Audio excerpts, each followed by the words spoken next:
Muy buenas noches, honorable audiencia que nos acompaña, profesores, alumnos, asesores, estudiantes. Sean todos bienvenidos otra vez a este martes 16 de noviembre, continuando con la segunda parte de lo que es el webinar, un ciclo de webinar y en algunas ocasiones conversatorios por los alumnos de la carrera de Psicología del primer semestre del Centro Universitario de la Costa, Campus Puerto Vallarta.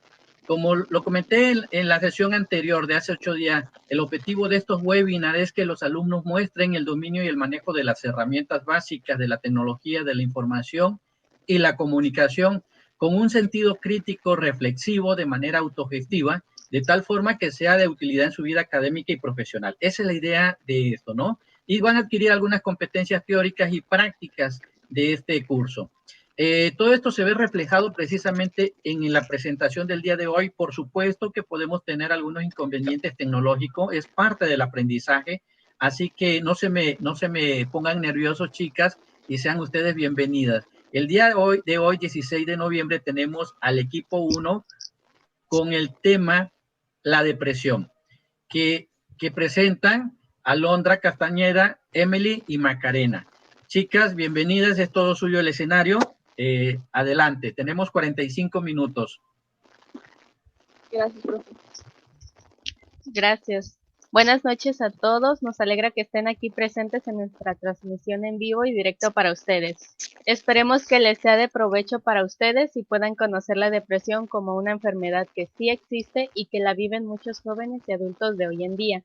Les mandamos un cordial saludo a la audiencia en casa por parte de su servidora Alondra Castañeda, presentando a Emily Larios y Macarena Ruiz. Se tratará el tema de la depresión, como antes lo he mencionado, qué concepto tiene, algunos de sus síntomas más comunes, las causas posibles, cómo vive su día una persona con depresión, cómo podemos ayudar a un amigo con depresión, entre otras más. Deseamos que al final podamos responder a todas sus preguntas y dudas. Con mucho gusto les iremos contestando. Agradecemos su participación a lo largo de este webinar. Damos inicio y sean todos bienvenidos.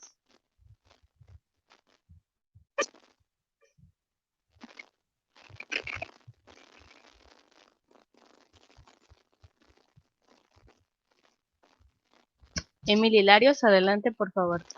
Muy bien. ¿Qué es la depresión? Sabemos que todas las personas se sienten tristes o decaídas de vez en cuando, pero estos sentimientos suelen desaparecerse en poco tiempo, ¿verdad? Bueno, la depresión, también llamada depresión clínica o trastorno depresivo mayor, es diferente. La depresión puede causar síntomas graves que afectan cómo se siente, piensa y coordinan actividades diarias como dormir, comer o trabajar. La depresión es una enfermedad que puede afectar a cualquier persona, sin importar la edad, la raza, los ingresos, la cultura o el nivel educativo. Recuerden que hay investigaciones que sugieren que los factores genéticos, biológicos y ambientales desempeñan una función en la depresión.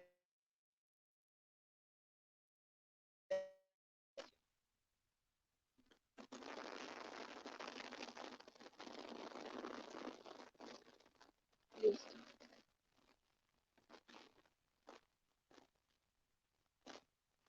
Bueno.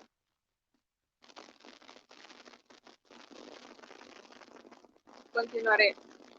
Los tipos de depresión, como ya los vemos, son diferentes. Desde el episodio depresivo, que son síntomas que duran durante menos de 2 semanas, es decir, que los puntos no pasan. Después el trastorno bipolar, saltos de humor extremos que pueden causar serios problemas. La distimia, síntomas que menos severos puede que se alargan más en el tiempo. También el trastorno depresivo recurrente, es la recurrencia de episodios depresivos. La depresión psicótica son las ideas y pensamientos falsos e incluso alucinaciones. Depresión postparto, que eso lo experimentan las mamás al dar a luz.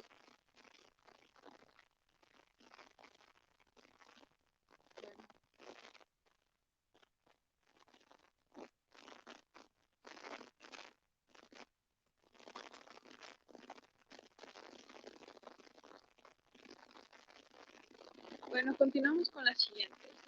Existen dos tipos de depresión que son más frecuentes. La depresión mayor, que implica síntomas de depresión la mayoría del tiempo durante por lo menos 2 semanas. Estos síntomas infieren con la capacidad para trabajar, dormir, estudiar y comer, ¿vale? Después venimos con el trastorno depresivo persistente, que es distimia. ¿Qué quiere decir esto? Que el estado de ánimo depresivo dura 2 años máximo como mínimo, junto al menos otros 2 síntomas de la depresión. Siguiente, por favor.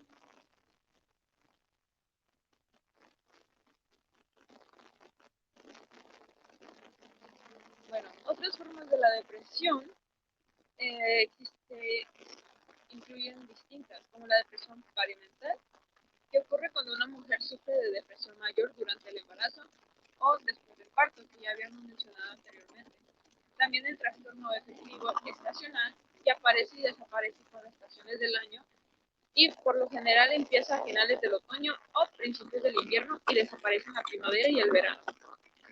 También la depresión con síntomas de psicosis, que es una forma grave de depresión en la que la persona tiene síntomas como tener creencias falsas, fijas y perturbadoras, como delirios. Compañera Macarena.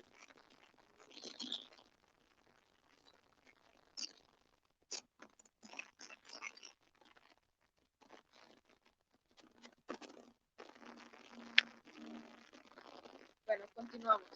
Los síntomas más comunes es la impotencia, la culpa, la irritabilidad, el aislamiento social, la falta de concentración, pensamientos de muerte, de suicidio, trastornos del apetito, que ya no quieren comer, evita pues la comida en sí, la falta de energía, los problemas de sueño, abusos del alcoholismo y drogas.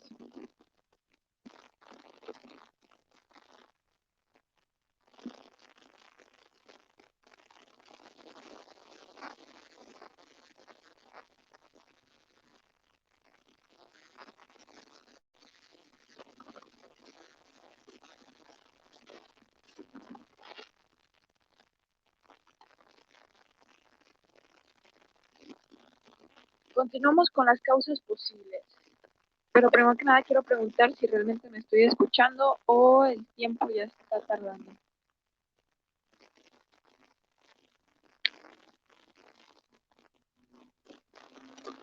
Por favor, ¿me pueden responder si se está escuchando?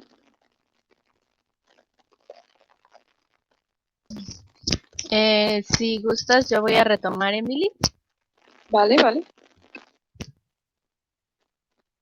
Ok. En las causas posibles se encuentran los problemas de salud, cuestiones familiares y financieras, eventos estresantes o traumas, factores físicos, envejecimiento, uso de alcohol y drogas.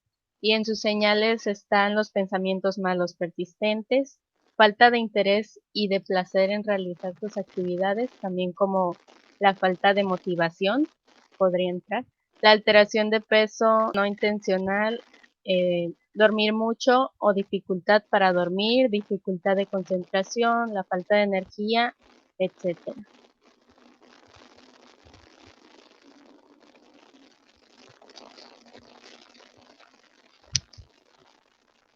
¿Continúa, Emily? Muy bien. Las actividades que hace una persona con depresión, o más bien las señales que esta persona puede mostrarse para saber que tiene esta enfermedad, son las siguientes.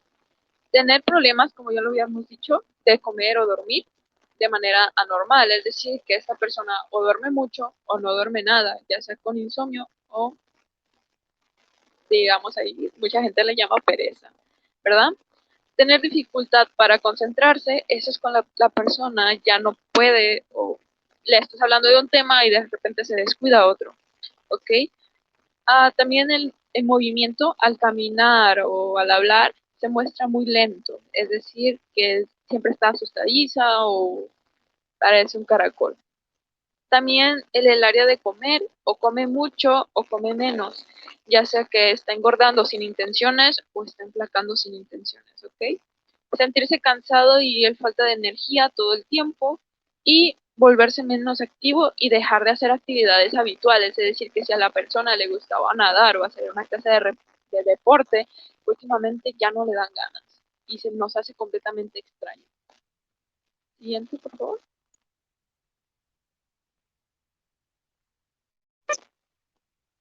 Macarena.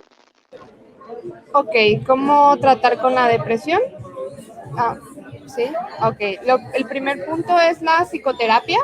Es una opción, ya sea sola o con antidepresivos. Cuando se agregan los antidepresivos se tiene que ir ya con el psiquiatra. Un psicólogo no te puede recetar lo que son los antidepresivos.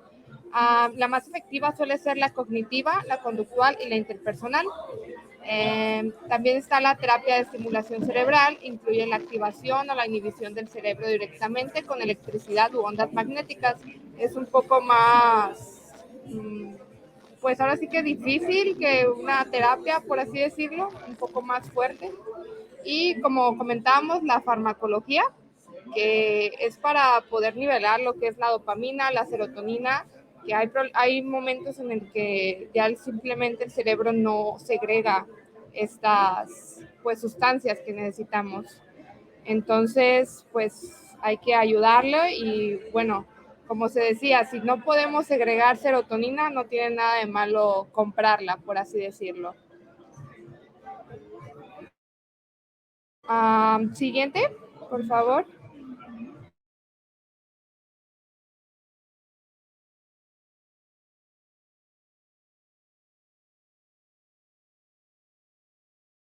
Emily, ¿no te escuchas?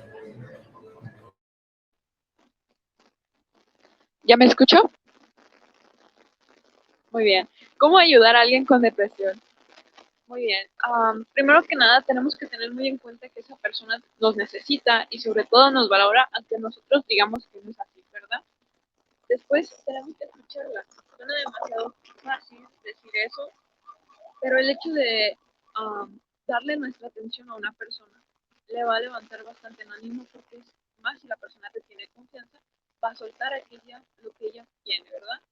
Y sobre todo impide decirle las palabras tranquilízate, intenta animarte o todo va a estar bien, lo normal, porque a menos de que vayas a brindar una instrucción detallada que pueda ayudarle, recuerda que el amor no exige nada, ¿ok? El amor siempre es suficiente. Entonces el hecho de que tú estés ahí con ella, que seas empático, que es el siguiente punto, eso la va a ayudar bastante. También dice que hay que entender que la depresión no es algo psicológico, o sea, no es como que dices, la depresión, como algo técnico, ¿verdad? Sino que es una enfermedad. Se dirían cosas que en realidad no se sienten, ¿ok? La depresión es. Y por último, la empatía, como ya lo había dicho, hay que ponernos en su lugar y hay que comprenderlo. No hay que tacharlo, no hay que decirle que esas cosas pasan, sino hay que comprenderlo, ¿ok? Ponernos en sus zapatos. Siguiente, por favor.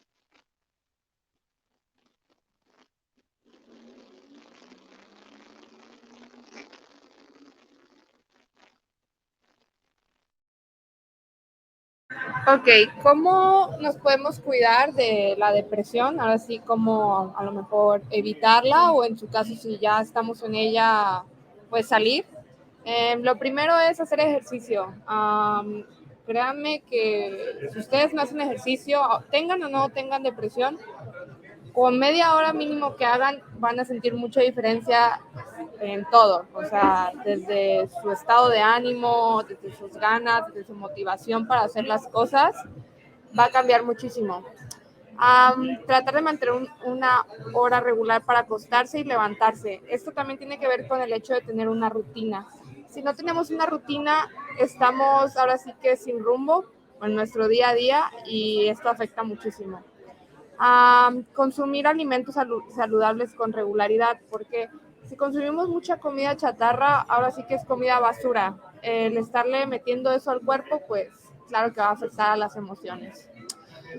Haga lo que pueda y como pueda, decida qué es lo que debe hacer y qué puede posponer. No hay que procrastinar demasiado, que es lo voy a hacer después, no. Hay que, pues ahora sí que ser más decididos en lo que vamos a hacer para aplicarlo en el día a día. tratar de interactuar con otras personas, porque cuando entramos en el estado depresivo mayor tendemos a aislarnos y esto nada más hace que se aumente más el estado.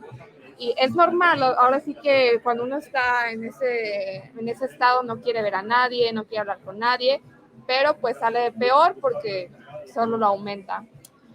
Posponga decisiones importantes en la vida hasta que se sienta mejor. ¿Por qué? Pues no queremos tomar una mala decisión que, pues como nos sentíamos mal, no era realmente lo que queríamos.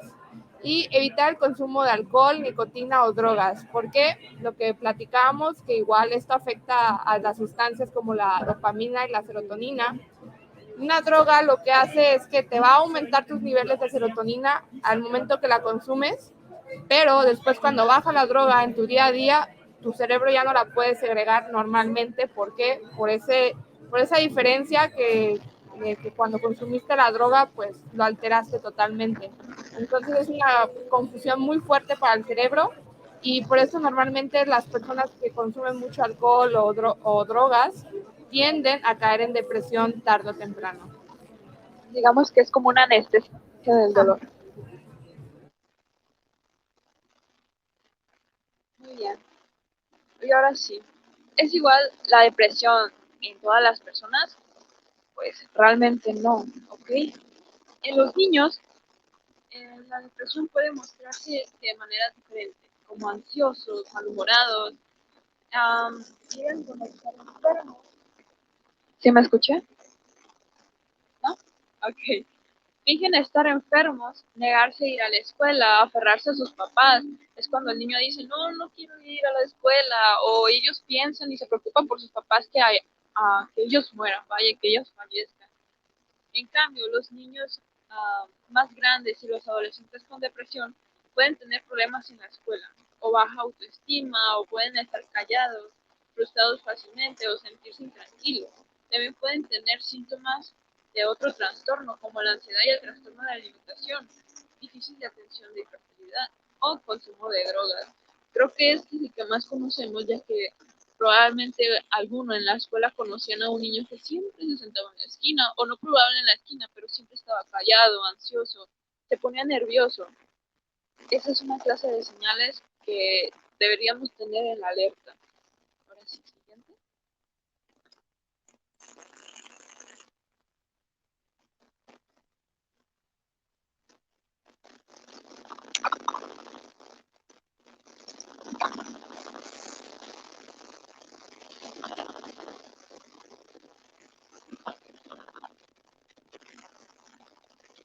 ¿Continúo yo?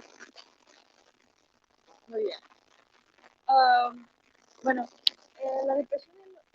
la depresión de los adultos jóvenes tienen una mayor probabilidad de estar irritables, quejarse de haber aumentado de peso y tener impresión, así como tener una perspectiva negativa sobre la vida y el futuro, es decir, que ellos piensan que les va a ir mal o que la vida es difícil, que la vida es una basura, etcétera, etcétera.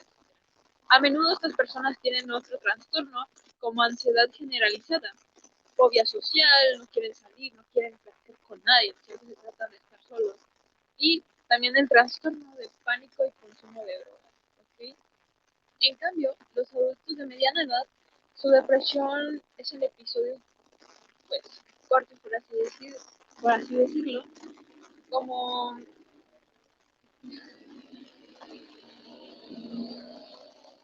tienen, perdón.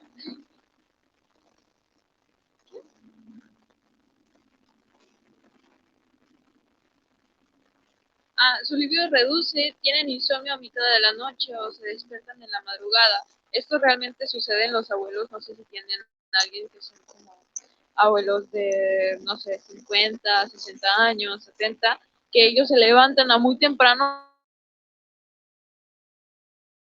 pero duermen muy tarde o viceversa. ¿Okay? Es posible que también mencionen con mayor frecuencia que tienen problemas intestinales como diarrea o estreñimiento, que dicen, ¿sabes qué? Es que no pude ir al baño o vino seguido al baño. Eso es un síntoma de la depresión.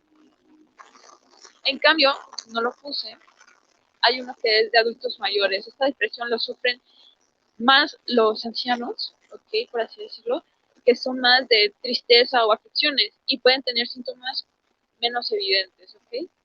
Siguiente.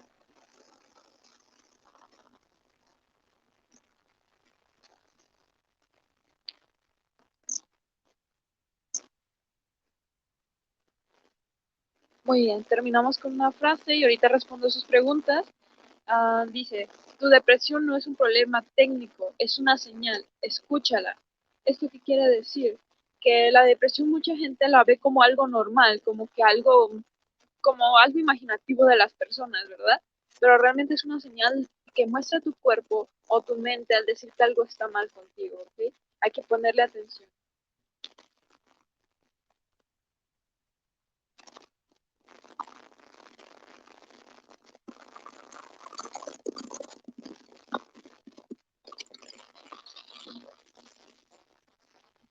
Ahora sí, vamos a contestar.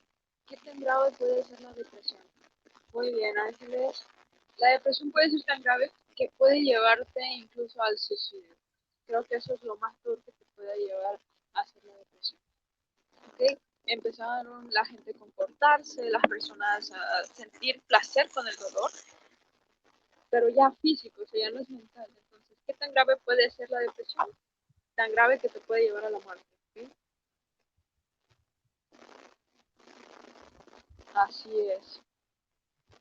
La demencia es una parte de ellas que te puede llevar a matarte de tanto que te imaginas. Como por decir los ancianos, gracias a la depresión, pueden ocurrir con la esquizofrenia, que es la alucinación o escuchar sonidos o cosas, personas que les hablan, que pueden llegar a matarte.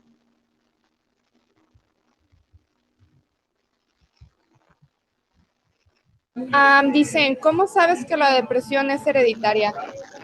No siempre es hereditaria, o sea, podemos tener tendencia depresiva, al igual que como otros trastornos, tendencia a la ansiedad, si hay ahora sí que otros casos en la familia, pero así como puede ser hereditaria, puede ser adquirida también por nuestro día a día, lo que pase, nuestros hábitos, pero pues, se trata ahora sí que de igual manera, ya sea hereditaria o adquirida.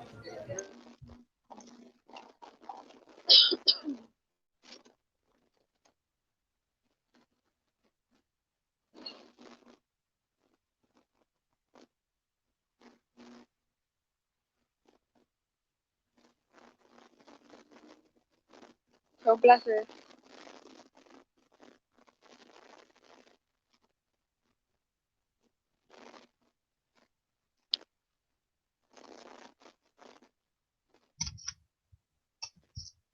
Muy bien. Muchas gracias, compañeras. Les agradecemos a la audiencia su estadía hasta el final de este interesante tema. Gracias, profesor Miguel.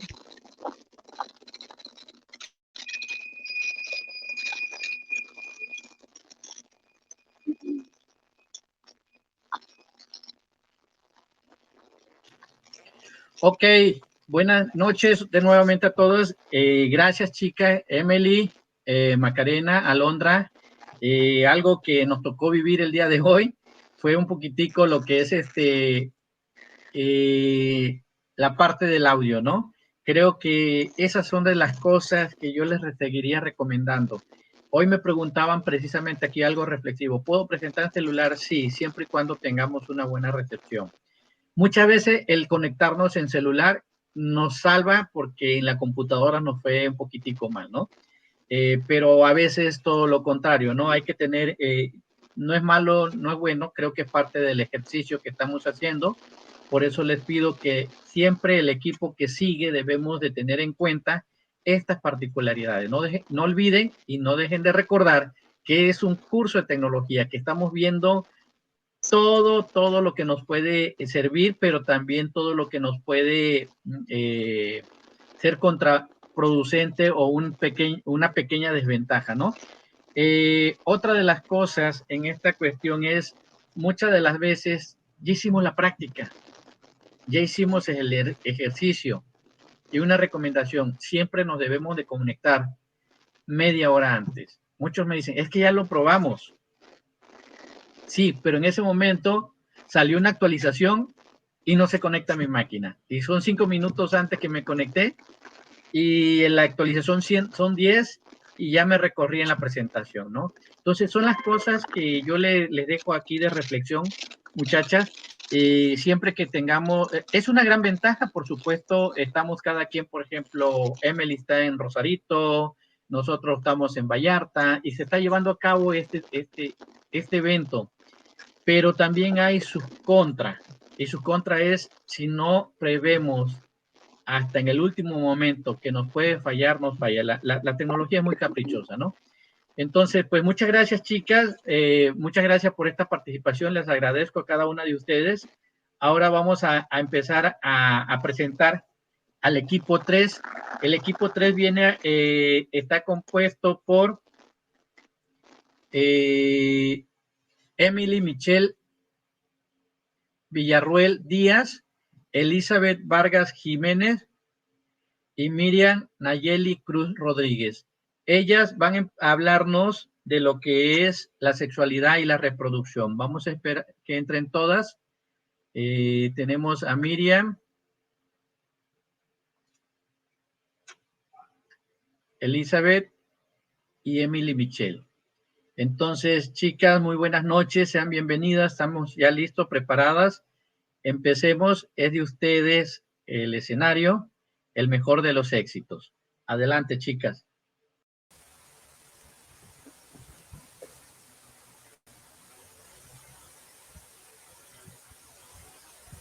Hola, ¿qué tal? Muy buenas noches a todos los que nos acompañan y los que nos ven desde su pantalla. Nosotros somos el equipo 3, el cual está conformado por Emily Michelle Villarruel Díaz, Elizabeth Vargas Jiménez. Y pues sean ustedes bienvenidos a este su espacio. Estamos muy contentas y muy gratificadas de poder presentarles este webinar titulado Sexualidad y Reproducción, que en sí es un tema que pues le concierne mucho a la psicología y que pues más que nada es un tema que tiene que tener mucha repercusión más en la infancia y en la adolescencia. Así que vamos a adentrarnos un poco en el tema.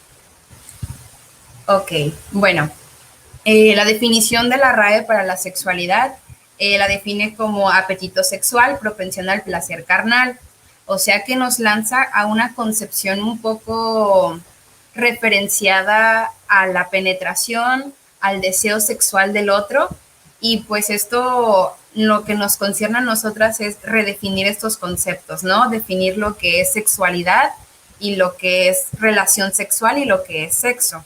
Entonces, hablamos de que la sexualidad no solo engloba el acto sexual, sino a los factores sociales que la rodean, es decir, va más allá del placer erótico, ¿no? Sexo lo definimos como nuestro sexo biológico y vamos a utilizar relación sexual para definirnos a penetración, a coito. Bueno, es claro que dentro de la sexualidad la rodean tabúes que por las culturas, las creencias y el estigma social es difícil erradicarlas. En nuestra sociedad o en nuestro país, pues existen un sinfín de religiones que fomentan la abstinencia o castigan los pensamientos impuros o incluso lo que es la relación sexual la conciernan como un pecado.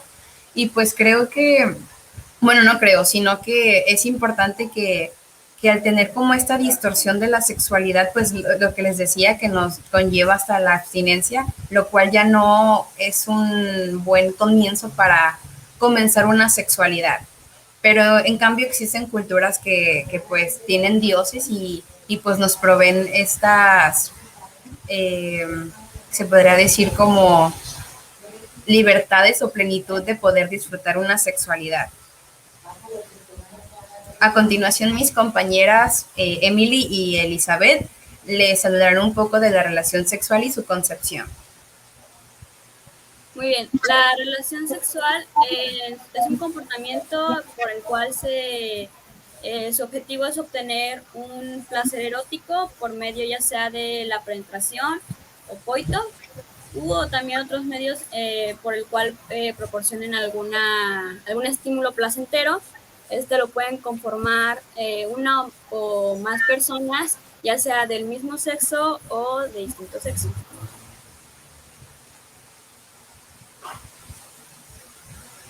Dentro de estas relaciones sexuales existe la posibilidad de que pueda contraer algún embarazo, a menos que la mujer decida ser madre. Esta evitará el usar métodos anticonceptivos, ya que, pero estará pues rodeada de una estabilidad de su salud sexual.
Creo que tuve un problema de conexión. Bueno, la salud sexual consiste en un bienestar y no meramente en una ausencia de enfermedad, La salud sexual implica lo que es el respeto, la seguridad y la libertad frente a la discriminación y la violencia. También la salud sexual depende de algún goce de determinados derechos humanos. La concientización y conocimiento de métodos anticonceptivos. Yo creo que la mayoría de aquí conocemos lo que son los métodos anticonceptivos. Estos nos ayudan a ya sea prevenir algún embarazo no deseado o bien enfermedades de transmisión sexual. Algunos de los anticonceptivos para la mujer es lo que es el DIU, el implante, pastillas anticonceptivas, condón y parches. El condón también existe para un condón masculino, tanto femenino.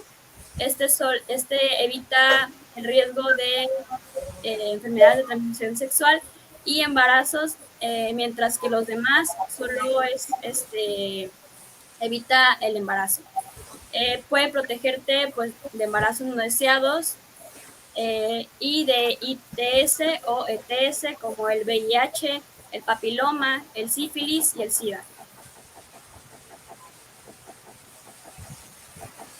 También es importante el que detectemos los abusos en las relaciones de pareja, ya que la violencia en una relación de pareja se entiende por una agresión física, psicológica, mental y también sexual, con el fin de dominar o mantener el control sobre la otra persona. Por eso es importante el aprender a decir que no cuando no nos parece algo, darle un alto y si pensamos que no podemos, buscar alguna ayuda para poder salir de esa relación que puede llegar a ser peor.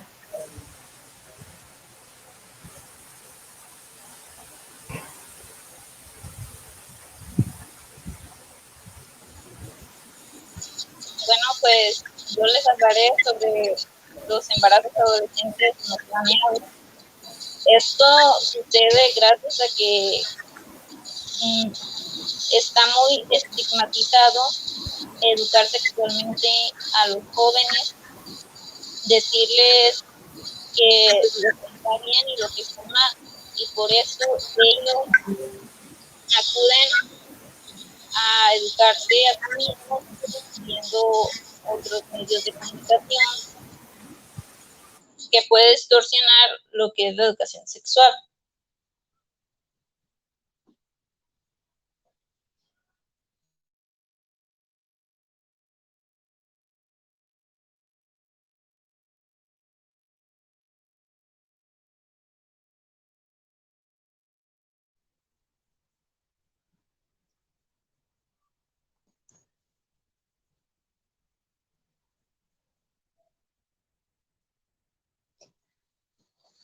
Tenemos, por otro lado, que hay algunas madres o mujeres pues que no pueden tener hijos, y pues decimos que toda mujer su deseo es de ser madre. Más sin embargo,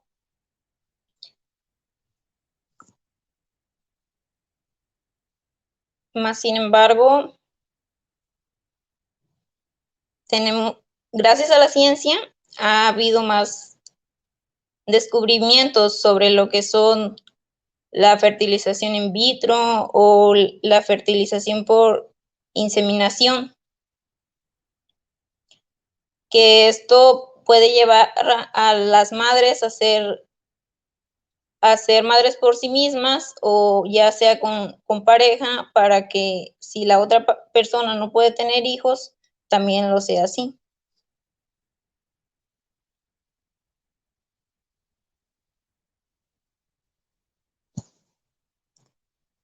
Como otro tema tenemos la masturbación, el cual es el acto sexual individual o en pareja, basado en el placer erótico que juega un papel en el desarrollo sexual saludable.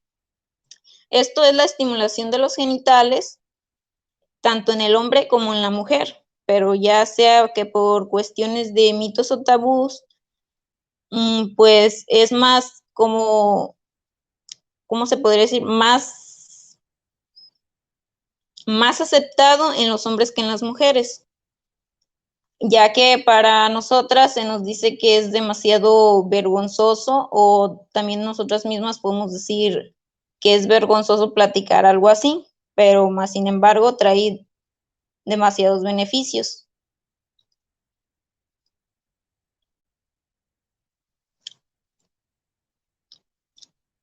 La masturbación tiene diferentes tabús, tanto como que, por ejemplo, es algo penoso que uno debe guardarse, pero tanto en lo personal hemos evolucionado como en lo profesional, por lo tanto, entre nosotros decimos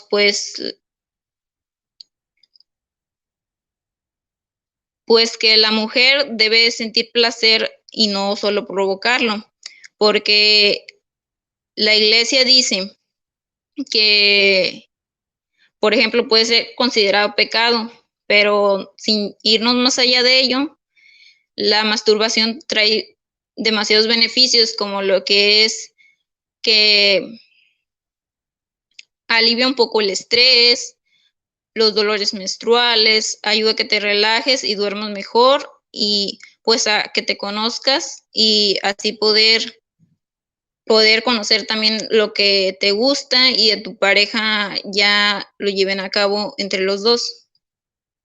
Y pues sin más, esto sería todo de mi parte. Continuamos con el tema pornografía.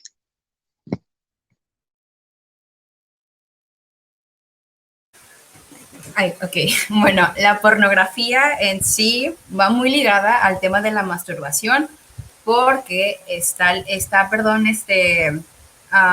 aportando un material excitante para que el usuario llegue al placer. Entonces, podríamos decir que la pornografía se compone de videos e incluso muchas veces de imágenes que pues antes no era muy accesible poder obtenerlas porque pues se manifestaban más en revistas y en periódicos que ahora en esta era digital pues se manifiestan más en plataformas que son disponibles para todo el usuario y que pues están gratuitas y que las podemos encontrar como en Google o en YouTube. Entonces, nuestra verdadera pregunta aquí es, ¿qué sucede si veo porno?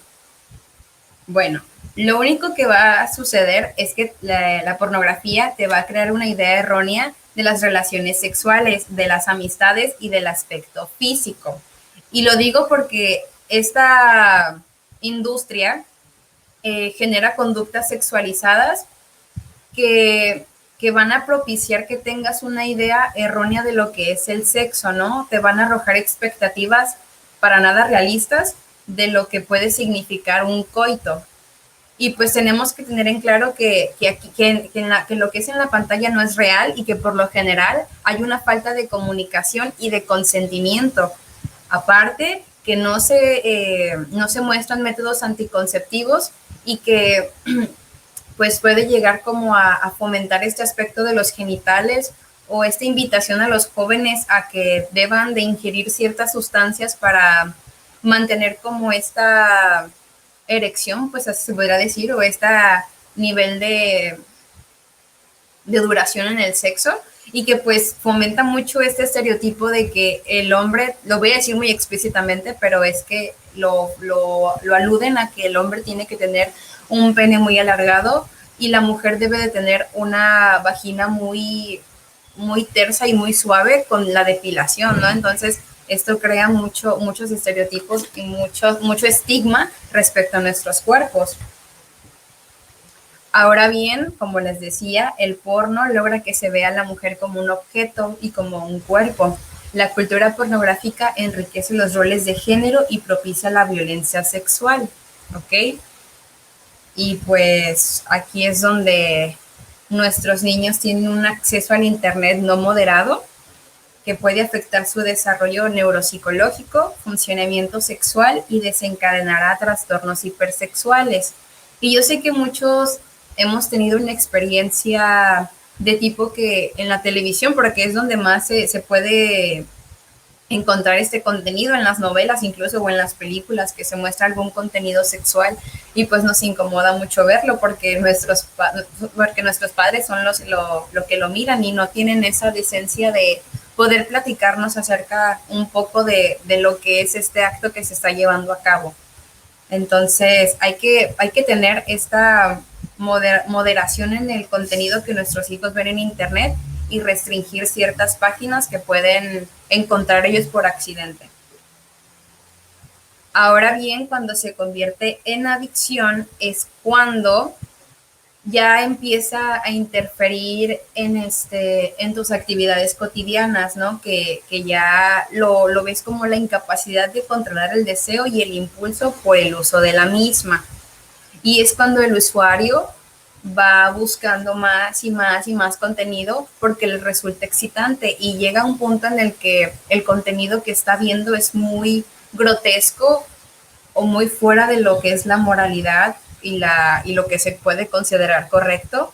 Entonces, pues la pornografía puede tener consecuencias muy graves a nivel cerebral, que puede también incluso llevar a consecuencias conductuales, de que el usuario busca cumplir fantasías en donde puede involucrar animales, niños, personas mayores o incluso hasta objetos pues muy rigurosos, ¿no? Entonces, a lo que este webinar nos puede propiciar es a la información de que ustedes como hijos o como estudiantes o como incluso como padres puedan llegar a comunicar una buena educación sexual a sus hijos para no recaer en estas trampas del internet o en esta distorsión de nuestra sexualidad. e informarnos más acerca pues de este tema. Nosotros somos el equipo 3 y pues gracias por estar acompañándonos. Enseguida vamos a leer sus preguntas, si es que tienen. A ver, ay, no veo. Dice Brianda, ¿cómo le podemos enseñar a los niños acerca de la sexualidad? Ok, un punto muy importante es que tenemos que hablar a los niños por cómo son las cosas, ¿no? No un tanto explícitamente, pero sí darles un poco de lo que es la realidad de su sexualidad, ¿no? De su sexo, de su género, y de que pues él tiene elementos que van a conformar su sexualidad, su familia, su interés hacia otras personas, su educación, su desarrollo. Entonces es fundamental que el niño aprenda todas estas cosas. Jessica nos dice, ¿consideran prudente que se le dé información de la sexualidad? Sí, claro, se le tiene que dar información de la sexualidad a los niños, pero muy guiada a su etapa, ¿no? No le podemos obviamente decir a un niño lo que realmente implica pues un acto de relación sexual, pero sí le podemos decir que él tiene un pene, tiene una vagina, o o qué es lo que no pueden tocar los demás para evitar algún abuso sexual a los menores. Decir, esto, tu parte íntima no se puede tocar, tus pechos no se pueden tocar, nadie te puede tocar tus pompis, tus piernas. Esto es para evitar que el niño, si llega a tener una cercanía con algún abuso sexual, él sepa que eso está mal y lo comunique a tiempo. Dice Gina, ¿hay una edad apropiada para hablar a los niños y adolescentes sobre estos temas?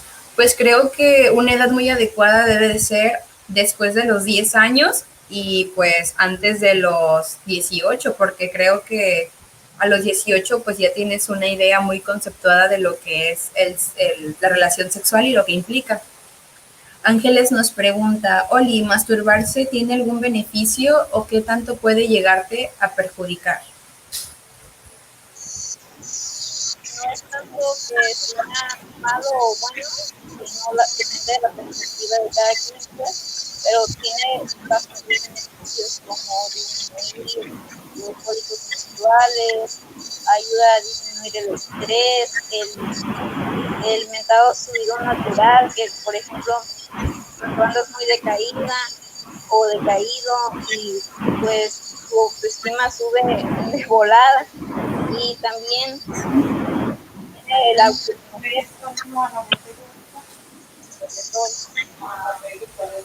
También el masturbarse nos ayuda a conocer nuestro cuerpo y también a explorar. Por ejemplo, si vemos algo que tal vez es inusual, que a lo mejor es muy extraño, puede ser parte de alguna enfermedad de transmisión sexual y nosotros lo detectamos a tiempo gracias a la autoexploración. Entonces no es algo malo, no lo tenemos por qué ver malo, es algo muy común que cualquier humano lo puede hacer y yo creo que es una base muy fundamental para ayudarnos como ya comenté, a explorarnos, también a decir qué nos gusta, que nos puedan hacer o qué no nos agrada. Al momento de llegar a tener alguna relación sexual, nosotros ya saber y tener esa comunicación con la persona con la que vamos a empezar alguna vida sexual o si vamos a empezar alguna vida sexual. Ok, Brianda nos dice, ¿cómo cuidar el no caer ante la manipulación de tener relaciones cuando no ya has dicho que no? ¿Cómo caer ante la manipulación de tener relaciones sexuales? Pues creo que aquí es más un poco de tener autoridad y poder decir no. Entonces, y aunque esto no se cumpla, pues ya sería un tanto algo más de fuerza bruta, ¿no? Que te puedan someter a algo que tú no quieres. Pero incluso, pues hay muchos medios o recursos que puedes utilizar. Si estás a solas, pues puedes sí ser un poco riesgoso porque pues no sé, o sea, una persona del sexo opuesto puede tener una mayor fuerza hacia ti, ¿no? Pero si tú has dicho que no, es un buen momento para poder retirarte y pues cortar cualquier relación con esa persona. También nos preguntan, ¿consideran que es importante que se imparte educación sexual en las escuelas y desde qué nivel educativo sería lo adecuado? Pues claro, es importante que se difunda esta información en las escuelas porque es la base, aunque no es la base de la educación, porque la educación dicen bien que es de casa, sino que también deben de reforzar este tema, porque como lo ha dicho Brianda, ¿en qué situaciones podemos decir que no? ¿O en qué situaciones puedo recurrir a mis padres para comentarles que alguien me ha tocado sin mi consentimiento? Y pues creo que el nivel adecuado puede ser desde la educación primaria y la secundaria también, porque es un despertar sexual del adolescente. No sé si tengan más preguntas o ya podamos concluir este webinar.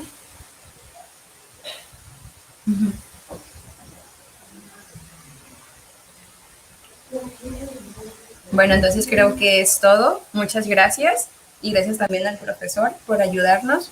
Espero que les haya gustado nuestra presentación y pues muy buenas noches.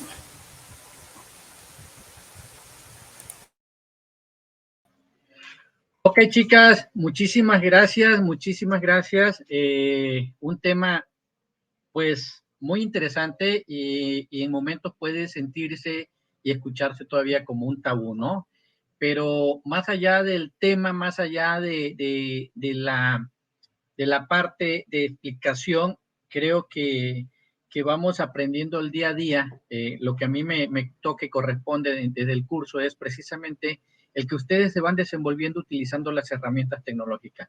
Precisamente son de los temas que ustedes van a tocar como futuros profesionales del área de la salud en esta arista que es la psicología.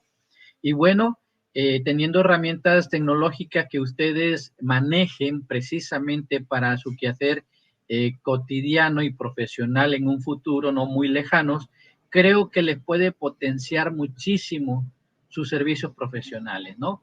Es cierto, si bien es cierto, la tecnología con toda esta parte y aunándolo a cuestiones del mal uso puede precisamente, recordando el tema que acaban de tocar, la pornografía en los sitios web, la pornografía en las cuestiones tecnológicas, que se utiliza la tecnología para malos manejos, malos usos, ¿no?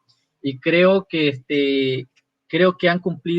han hecho un ejercicio excelente, se les vio con un dominio mayor, precisamente eso es lo que se busca, que ustedes logren apropiarse de la tecnología, logren usarla y darle un buen uso, ¿no?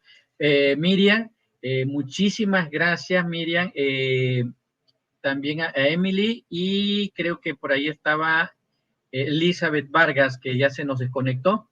Muchas gracias, que pasen buenas noches, muchas felicidades, muchas felicidades, excelente manejo de escena, de tema, y se ve que se hizo un buen trabajo. Bueno, pues ahora, por último y no menos importante, vamos a continuar y dar final a este evento del día de hoy, no con un webinar, vamos a hacer un conversatorio, un concepto, un formato un poquito diferente, utilizando la tecnología, y vamos el tema que se va a ver con el equipo 9, psicología detrás de la parafilia. A quien tenemos aquí es a los integrantes, que es María Samara Guerra Medina, Surizaday Hernández Espinosa, Perla Gabriela Montoya Pérez, y tienen a una invitada especial. La verdad les felicito, chicas, hicieron un esfuerzo adicional, eso es digno de felicitarles, y tenemos como invitada a la licenciada Elizabeth Carolina Rendón Morales. Chicas, buenas noches, ¿cómo se encuentran ustedes? Bienvenidas.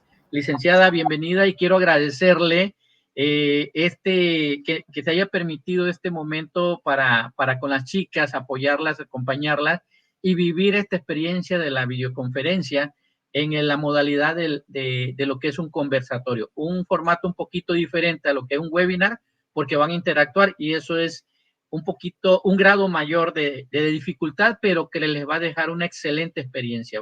Bienvenidas y enhorabuena. Muchas gracias, maestro. Buenas noches a todos los que nos están viendo y pues agradecerles que se permitieron estar aquí. Soy la alumna de primer semestre de Psicología, María Samara Guerra Medina, presentando este webinar, conversatorio, perdón, me confundí, sobre Psicología detrás de las parafilias. Tenemos como invitada a la licenciada Elizabeth Carolina Rendón Morales, que es psicóloga y además sexóloga. Bienvenida, licenciada, muchas gracias por acompañarnos. Y enseguida mis compañeras se van a presentar. Muy linda noche a todos los que nos escuchan. Gracias por estarnos escuchando y por acompañarnos. Y de este lado los acompaña Surizada Hernández. Muy buenas noches. Yo soy Perla Gabriela Montoya Pérez y les quiero agradecer por estar presentes. Muchísimas gracias también, maestro. Muchas gracias a ustedes también por invitarme. Estoy muy emocionada, muy contenta. Para mí no es la primera vez, pero también aún así lo voy a disfrutar muchísimo. Gracias, gracias. Excelente también. Muchas felicidades por esta iniciativa. Muy bien, pues vamos a comenzar. Este conversatorio, bueno, nos vamos a apoyar un poco también en diapositivas. Creo que también es muy bueno el estímulo visual, porque aparte del auditivo, porque pues hay que apoyar como todos estos sentidos. Y entonces les voy a compartir las diapositivas. Recordándole a todos los que nos están viendo que pueden dejar sus preguntas acerca de lo que quieran saber. Al final se va a hacer una dinámica respondiendo estas dudas, comentarios, cualquier cosa, pueden dejarlo en el chat sin ningún problema y vamos a estar al pendiente de que no se nos pase ninguna.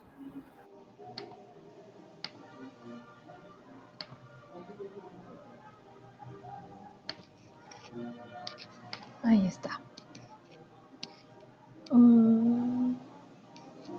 Perfecto.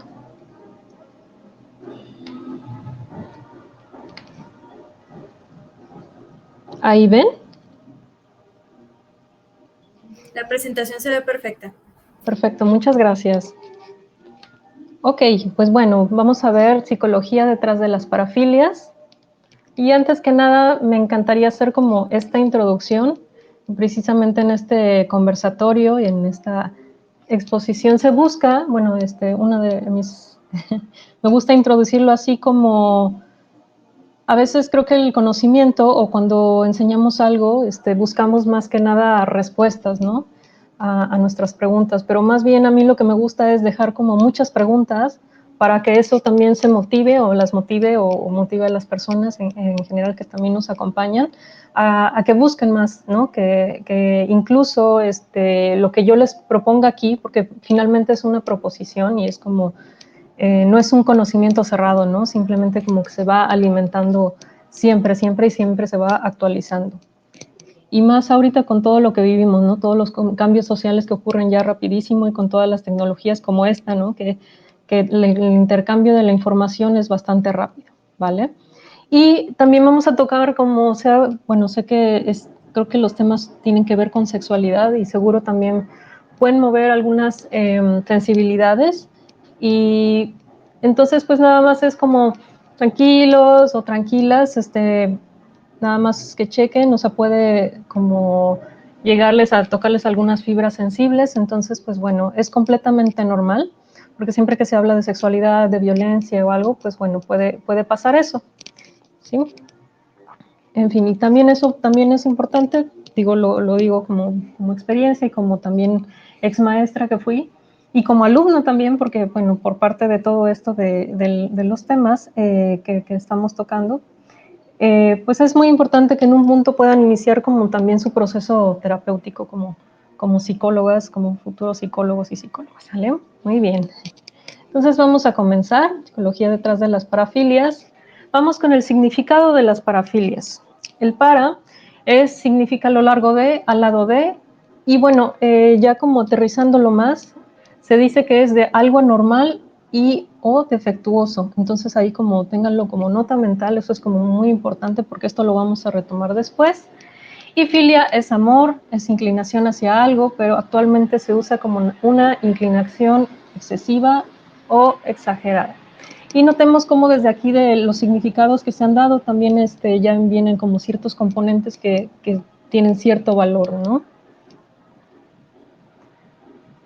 Bueno, entonces vamos, ¿qué es una parafilia? Y aquí, bueno, voy a hacer como un paréntesis.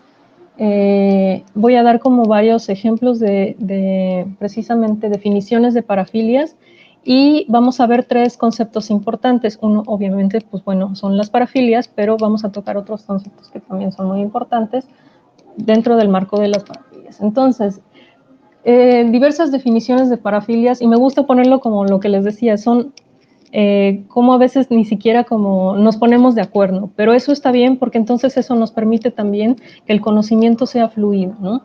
Entonces es un patrón de comportamiento sexual en el que la fuente predominante de placer no se encuentra en la cópula, ojo, ¿no? No se encuentra en la cópula, es decir, en la relación sexual, sino en otra actividad.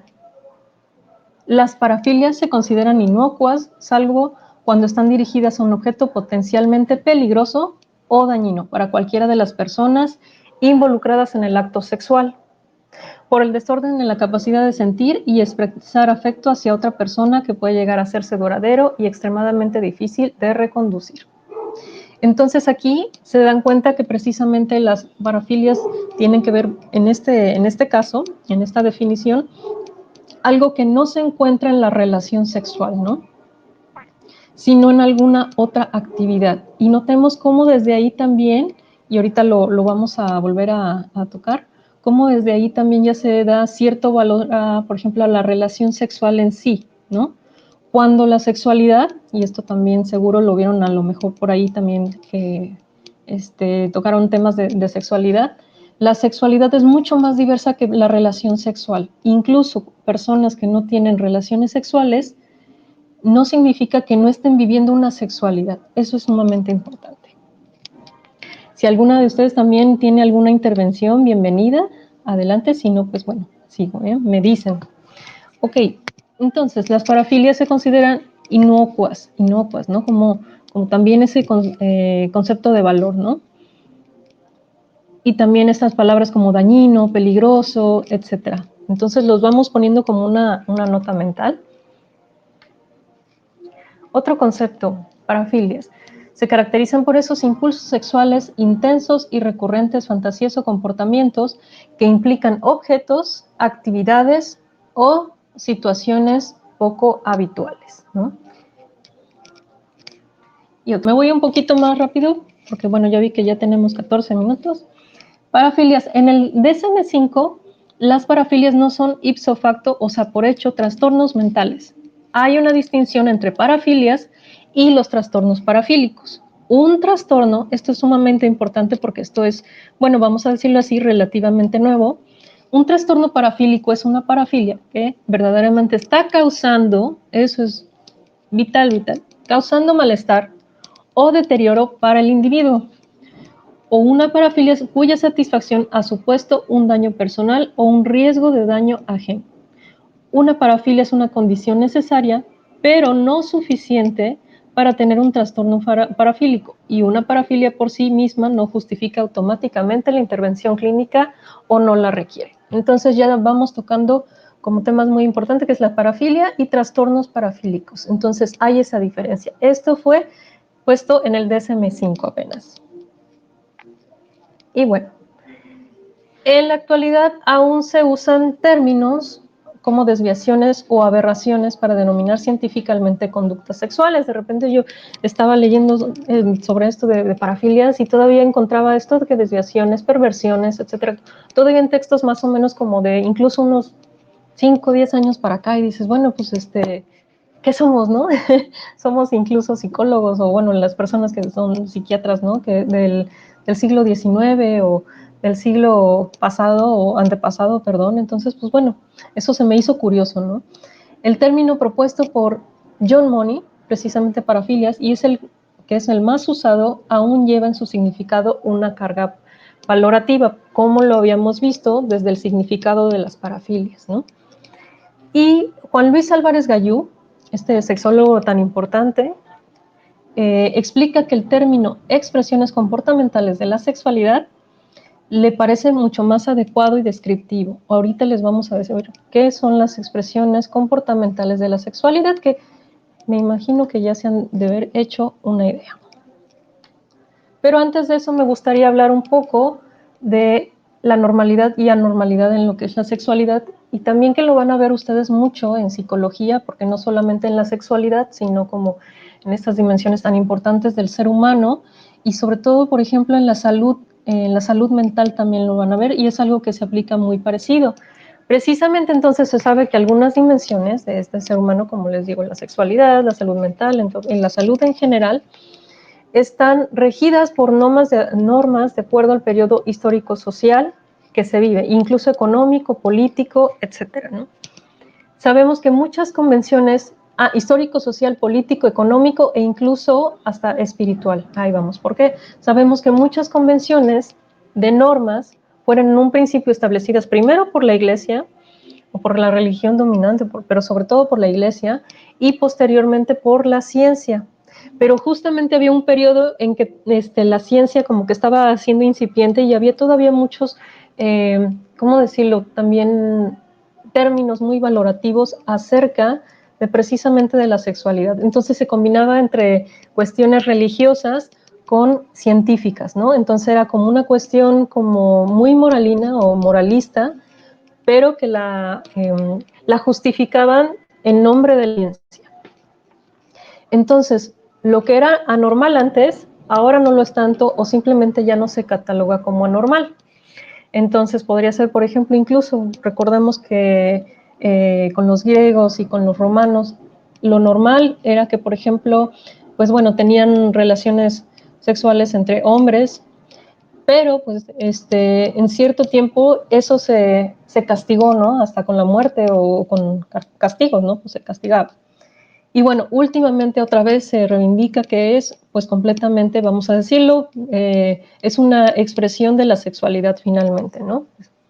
Es una preferencia sexual. Entonces, rayo desmitificador, en la sexualidad no hay prácticas normales o anormales, simplemente son expresiones comportamentales de la sexualidad. Pero bueno, lo que platicábamos dice, bueno, sí, pero ¿y hasta dónde? Siempre debe haber un límite, ¿no? Y precisamente el límite, ahorita lo vamos a ver, pero vamos a tocar esto que son las expresiones comportamentales de la sexualidad, lo que hablábamos, porque lo propuso Álvarez Gallú. ¿Por qué lo propuso Álvarez Gallú? Porque él mencionaba que precisamente esto que le llamaban aberraciones, desviaciones sexuales, perversiones, ¿no? Y que incluso aunque John Money quiso como ser, bueno, pues voy a ser científico y voy a decir que esto se llama parafilia, ¿no? Pero de nuevo tenía un contenido dentro del significado muy valorativo, ¿no? Ya lo vimos anteriormente que era como algo normal, algo extraño, ¿no? Incluso lo que se llama, lo que era parafilias. Entonces él dijo, bueno, ¿cómo podemos nombrar esto sin que sea de contenido valorativo y más bien explicativo o descriptivo? Y entonces se le ocurrió decir, bueno, vamos a decirle expresiones comportamentales de la sexualidad. ¿Qué son estas? Que son maneras diferentes de expresar nuestra sexualidad y a veces tenemos preferencias marcadas hacia alguna práctica, hacia alguna conducta, comportamiento, etc.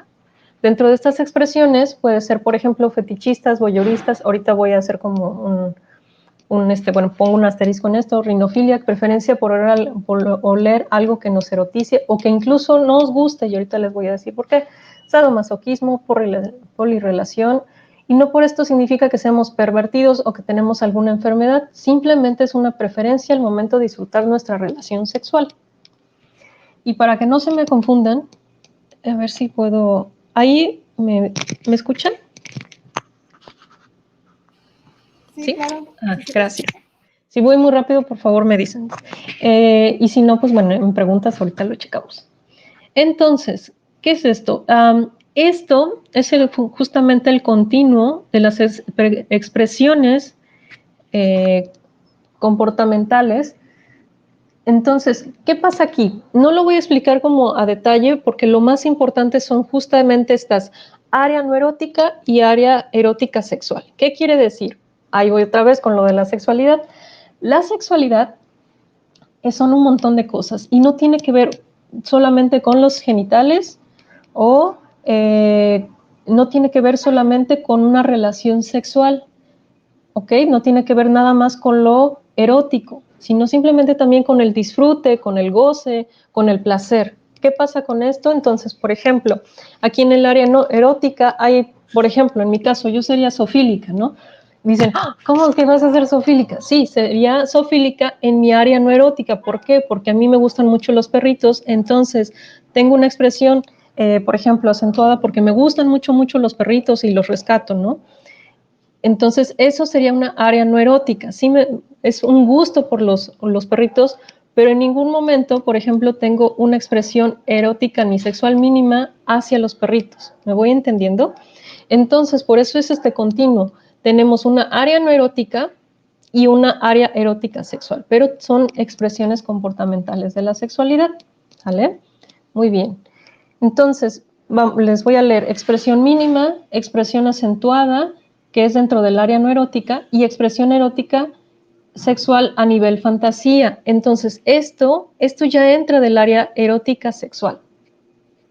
Y bueno, de ahí es expresión erótica sexual mínima, expresión erótica sexual preferida, expresión erótica sexual predominante y expresión erótica sexual exclusiva. Que aquí, por ejemplo, el Instituto Mexicano de la Sexología, es justamente que lo pone como un igual a lo que son las parafilias, y en este caso ya con el DSM-5 sería un trastorno parafílico. ¿Sí? ¿Ven cómo va cambiando también esto de acuerdo al tiempo? Y esto, perdón, no fue hace mucho tiempo. Ok, como les decía, pues bueno, sí hay una expresión de la sexualidad, y bueno, qué bonito, pero para todo hay límites, ¿no? Eso es como sumamente importante. Esto es sí y solo sí, estas expresiones, si no me daño a mí misma o a mí mismo, no daño a mi pareja y no daño a terceros. No afecta el desarrollo de la persona, hay mutuo consentimiento y que tenga la capacidad de darse consentimiento de la otra persona o las otras personas, no implica estar con un menor de edad, y personas, y bueno, pues en este caso seres, ¿no? Como animalitos, ni con personas que no puedan dar su consentimiento con una persona con alguna discapacidad sexual. Déjenme, voy a poner tantito así porque si no, no veo dónde andamos. Ok, ya.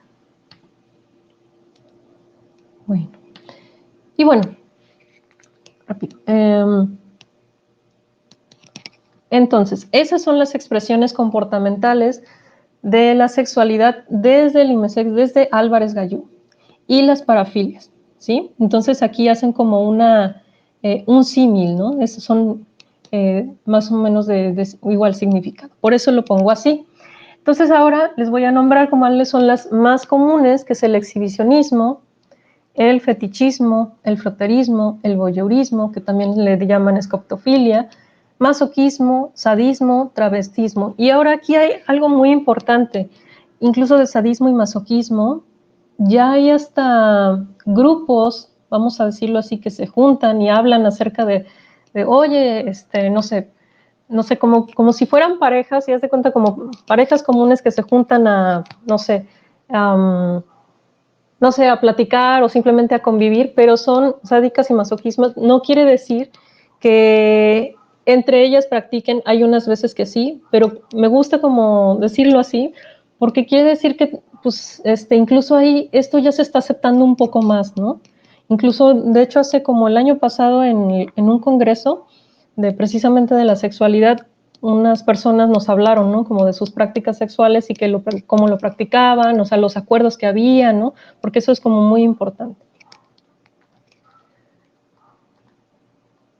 Ok.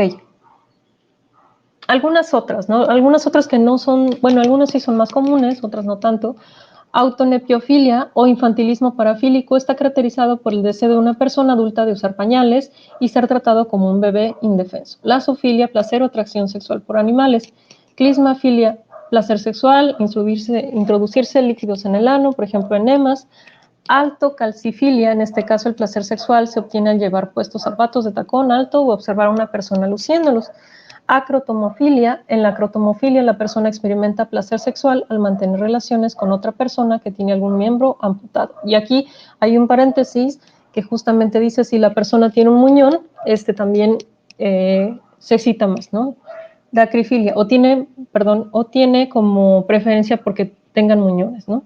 Dacrifilia, la persona se muestra excitada al observar a otro llorar. Somnofilia, en este caso, la persona obtiene placer sexual al mantener relaciones con otra persona que se encuentra completamente dormida. Y entonces aquí hay como un dato de alarma, porque precisamente una persona dormida no podría darte un consentimiento, a menos que esa persona haya dicho, por ejemplo, con su pareja, con la persona con la que esté, o con su, por ejemplo, con su pareja que sea nada más sexual o solo de una sola vez, le haya dicho, ¿sabes qué? Si yo estoy dormida no hay ningún problema.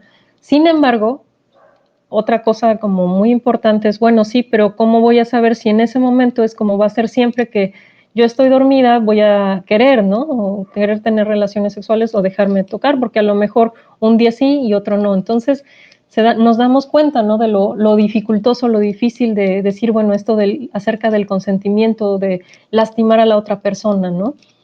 O de ver por la otra persona. Muy bien. Gerontofilia, pues sí, atracción por la gente de más edad. Se dice que hay una diferencia de 15 años. Necrofilia, atracción por personas muertas o incluso por lo muerto. Urofilia, coprofilia, placer por ver orina, heces o el acto de realizarlas. Fobofilia, placer por el peligro y el temor. Y de bioifilia, no lo van a encontrar en casi ningún lado. Les voy a platicar por qué. Tuve un maestro que se llama Alejandro Duvalier. Él era también sexólogo forense, médico sexólogo forense, y precisamente él lo propuso. Entonces él nos decía, miren, yo propongo porque precisamente hay personas que tienen prácticas sexuales que ponen en riesgo de la vida de los demás y los dañan, o sea, les gusta dañar, ¿no? Por ejemplo, él nos contaba que tenía un paciente que precisamente le decía que disfrutaba muchísimo violar a mujeres indígenas, por ejemplo, ¿no? Que disfrutaba muchísimo y eso le excitaba mucho, como que, sí, o sea, como hacerle daño a las personas que eran como todavía más vulnerables, ¿no? Masturbación, ¿no? La masturbación dice, bueno, ¿y esto por qué está aquí, no? Porque también es una práctica, porque también es una expresión comportamental y la castidad también, de nuevo, estos dos los propone Álvarez Gallú, y él dice que precisamente pues la masturbación es una práctica sexual o una expresión comportamental de la sexualidad, al igual que la castidad, al decidir que pues bueno, ellos prefieren no tener relaciones sexuales. Licenciada, antes de continuar, ¿cómo podríamos catalogar que ya no hay un límite en dicha parafilia? Que no hay un límite que sea ya riesgoso, pues. Que ya no haya un límite que sea... ¿Me lo puedes como preguntar de otra forma? Porque te voy entendiendo, pero no. Uh-huh. ¿Cómo podemos diagnosticar a esta persona y, ¿cómo se dice? Enseñarle sobre los límites que tiene que tener, y si no los tiene, ¿cómo logramos que pueda entender que tiene que tenerlos si es algo más peligroso que conlleva a lastimar, como usted lo dijo de su pequeña anécdota ahorita? ¿Cómo podemos hacerla entender hacia que tiene que tener límites? Es una gran pregunta, excelente pregunta. Mira, hay muchas terapias, ¿no? Incluso hay una terapia como que se busca como hacer conexión o hacer la empatía, como una es con psicoterapia, pero sí es como estas prácticas incluso de Gestalt que buscan sensibilizar a la persona, ¿no? Es buscar la manera de sensibilizar a la persona. Habría que ver cómo, porque no sé si adelantarme, pero mucho de las parafilias, las personas que tienen trastornos parafílicos, ya tienen, bueno, me voy a adelantar un poquito, deben de tener atención psiquiátrica, obviamente psicológica o psicoterapéutica, y lo voy a dejar ahí, porque si no, nos comemos la cereza del pastel, pero por favor, si se me pasa, me lo vuelves a preguntar, porque sí lo voy a tocar, es un tema muy, muy importante que acabas de mencionar. Sin problema. Antes de continuar, me informan que tenemos que estar al pendiente con las preguntas, chicas. Si tienen alguna pregunta, sin miedo, creo que la especialista no se va a ofender si le paramos un poquito y seguimos drenando preguntas con buena información, ¿verdad? Sí, licenciada, aquí Sí. nos pregunta Libby y creo que es importante responderlo en el momento, ahorita que estamos viendo. Nos pregunta cómo podría explicar la diferencia entre una parafilia y un fetiche. Muy buena pregunta. Gracias, Ivy. Mira, precisamente una parafilia, una expresión comportamental de la sexualidad, a veces, por ejemplo, uno de ellos es el fetichismo, o tener como afición, o tener mucho placer por ese objeto, o sentir como placer erótico por verlo, por tocarlo, por sentirlo. Eso es, no sé si esa es como la diferencia. Y no sé si sigo o contestamos la siguiente pregunta. Creo que sería bueno que conteste la siguiente y después de que aclare el siguiente tema ya tendremos más preguntas. Ok.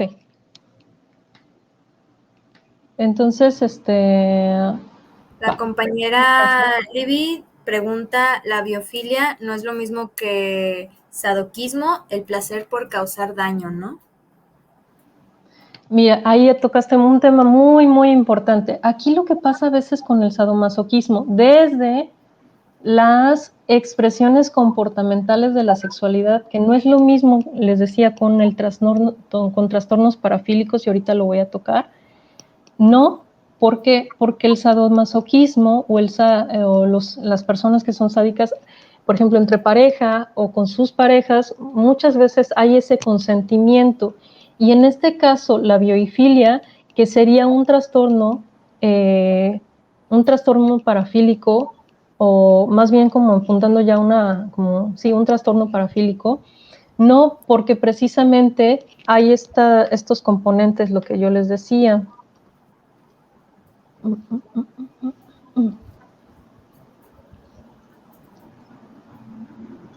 Ay, ¿dónde está? Fue. Bueno, estos componentes de 1000 límites, ¿no? Que justamente hay un daño a terceras personas, ¿no? Hay un daño a la pareja, pero en este caso, pues no es ni siquiera la pareja, ¿no? Es una persona que fue, pues bueno, ahora sí, que al azar. No sé si también contesté tu pregunta. ¿Se puede? El compañero Santiel Vargas Fregoso nos pregunta, ¿se puede llegar a hacer que una parafilia sea una práctica sana o normalizada? De nuevo, desde, por ejemplo, el DSM-5, que tiene como, bueno, relativamente poco tiempo, y desde las expresiones comportamentales de la sexualidad, y desde esto que les digo para los límites, y desde esto que les digo, el área erótica sexual, en la que, por ejemplo, hay una expresión erótica sexual mínima, preferida, predominante, cuando ya dicen que es exclusiva, sobre todo si no hay daño a terceros, por ejemplo, pero si hay tienen algún problema consigo mismos, o hay algún daño dentro de las esferas, por ejemplo, personales o sociales del individuo, pues bueno, ahí sí hay podríamos hablar como de un trastorno. Sin embargo, también se lee que una parafilia, como ya tiene desde el significado, ya tiene un contenido valorativo, sobre todo apuntando a lo moral, indica que también no es como la sexualidad, vamos a decirlo así, normalizada, como lo dices tú, sino es como algo, vamos a decirlo como diferente, ¿no? ¿Qué es la sexualidad normalizada? Pene, vagina y punto, porque incluso por ahí una autora decía, incluso a veces el sexo oral era una parafilia hace algunos años. ¿sí? Entonces, pues realmente, más bien, las parafilias han tomado como ese sentido y por eso se dice ahora también las expresiones comportamentales, como diciendo, la sexualidad es infinita, ¿no? Es como, ahora sí que la creatividad es el límite. Espero haber podido contestar esa pregunta.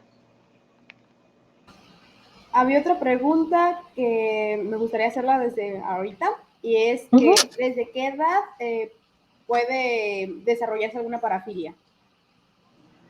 Pues mira, incluso ya desde la adolescencia empieza a verse como ciertas, incluso un poquito antes de la adolescencia, la pubertad, pero desde la adolescencia empiezan a verse ciertas características o ciertos comportamientos que ya son preferentes. En caso de, como dice mi compañera, en caso de que encontremos a un adolescente, seamos padres de uno, ¿cómo se puede abordar esto de manera, ¿cómo se dice?, apta para su edad? Que sepa que no está mal, pero que brindarle buena información, pues, ¿cómo se puede abordar el tema?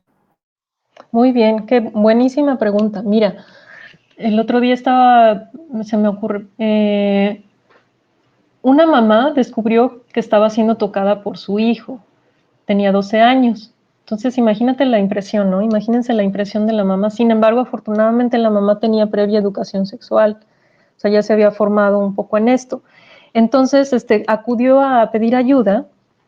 Para empezar, en un punto le dijo, mira, es muy importante que hay límites, ¿no? Entonces, así como tú tienes límites con tu cuerpo, yo tengo límites con mi cuerpo, ¿no? Eso es, por ejemplo, ¿no? Entonces hay que informarse sobre educación sexual desde los papás, desde las mamás, y sobre todo los papás y las mamás, o sea, como trabajar mucho su sexualidad, porque luego es como mandar a las niñas y a los niños con la sexóloga o ahí como a clases de educación sexual, pero si ellas y ellos no trabajan, ¿por qué? Porque no va a funcionar muchísimo, no va a funcionar de mucho, o sea, sí funciona, o sea, sí ayuda, pero sabemos que, bueno, como yo no soy mamá no tengo hijos, sin embargo se sabe que, por ejemplo, si aún cuando digas algo, ¿no? Como tengas algo desde el discurso, digas, no, por ejemplo, la sexualidad es buena, pero si estás enconchada y se tapan los ojos, ¿no? Y hacen como ciertos gestos, entonces la niña o el niño o el adolescente o el adolescente lo va a captar así, ¿no? Entonces es sumamente importante que también se trabaje la sexualidad de las mamás, de los papás, ¿no? No solo a nivel como educativo, sino de nuevo desde la sensibilización, desde la psicoterapia, desde trabajar la sexualidad, ¿no? Eso es una. Y entonces enseñarles límites, ¿no? Los límites sanos, lo que no, lo que sí, y esta parte del consentimiento, ¿no? Y también indagar es no reaccionar como, violenta con el niño, con la niña o con el adolescente, sino como mostrarse curioso, ¿no? A ver, con esa curiosidad, decir, ¿qué pasó, mi amor? Veo que estás haciendo esto, mira, pues, bueno, a mí no me gusta que me toques, hay para todo, ¿qué pasa? ¿Tienes curiosidad, no? Desde ahí, incluso si en un punto tienen como alguna duda, pues sí, trabajarlo como con una sexóloga o sexólogo mediador, ¿no? Y partiendo más ligado al tema, en este caso de normalizar y sensibilizar es la palabra, ¿cree que sea bueno, obviamente considerando la edad, enseñar este tipo de temas más abiertamente? Porque sabemos que la educación sexual en muchas escuelas, no digo que todas, es un poco mediocre, sinceramente. ¿Cree que sea bueno cambiar esta guía que tenemos de educación sexual a algo más, ¿cómo se dice?, actualizado? Sí, no, bueno, por ejemplo, la guía, supongo que tendrá cosas muy buenas, la verdad. Es que, híjole, la sexualidad no es solo de una guía, sí, esa como era tu pregunta, se tiene que vivir la sexualidad, ¿no? Incluso en mi maestría lo hablábamos mucho de eso, ¿no? Que sí es muy teórica, pero les decía, pues principalmente estamos hablando del cuerpo, ¿no? Y mente y cuerpo sí lo dividimos para estudiarlo, ¿no? Pero solamente para eso, porque somos mente, cuerpo y muchas más cosas, ¿no? Entonces creo que la guía puede funcionar mucho y sin embargo no es suficiente. Vamos a ser bien sinceras, bien sinceros, no es suficiente. Si digo, bueno, lo ideal sería que también lo vivieran desde el cuerpo, ¿no? Y yo entiendo que es un reto, ¿no? Yo entiendo que tiene que ver con privilegios, entiendo que, sí, como que privilegios, ¿no? Porque no es lo mismo una escuela de, pues no sé, una escuela rural o pues mucho más alejada a pues una escuela más urbana, ¿no? Y aún así se viven muchas cosas, ¿no? Muchas situaciones de violencia. Por ejemplo, el abuso sexual está visto que está en todas partes, ¿no? Es decir, en todos los estratos económicos. No sé si voy a seguir un poquito más rápido y veo que tienen muchas preguntas, eso me emociona mucho porque son excelentes preguntas. Y ya me voy ya casi a lo último. Bueno, solo nombro necrofilia, urofilia, coprofilia, placer por ver orina, ese es el acto de realizarlos. Fobofilia, placer, peligro y el temor. Biofilia, masturbación, eso ya lo he visto, perdón. Ok, algunas posibles causas, que esto es como muy importante. Y de nuevo, no hay, yo creo que así hay casi causas como hay personas que tienen trastornos parafílicos o incluso estas expresiones comportamentales y parafilias de su preferencia. Pero bueno, entonces hay unas experiencias que son accidentales, por ejemplo, esos momentos importantes que son vividos por una persona en la infancia y que son asociados en un principio con algo sensorial, placentero, en específico en los genitales, por ejemplo, y luego con algo erótico. De nuevo, es placer, no es lo mismo que algo erótico, ¿sí? Sino puede ser placer y después desembocar en algo erótico. Por ejemplo, un bebé puede excitarse sexualmente al ser tocado en los genitales durante el cambio de pañales y tal acontecimiento puede coincidir con la mirada de una mujer de largos cabellos plateados. En su adolescencia, lo que preguntaban, el muchacho se masturba y fantasea con cabellos plateados, dotándolos de muchas asociaciones eróticas.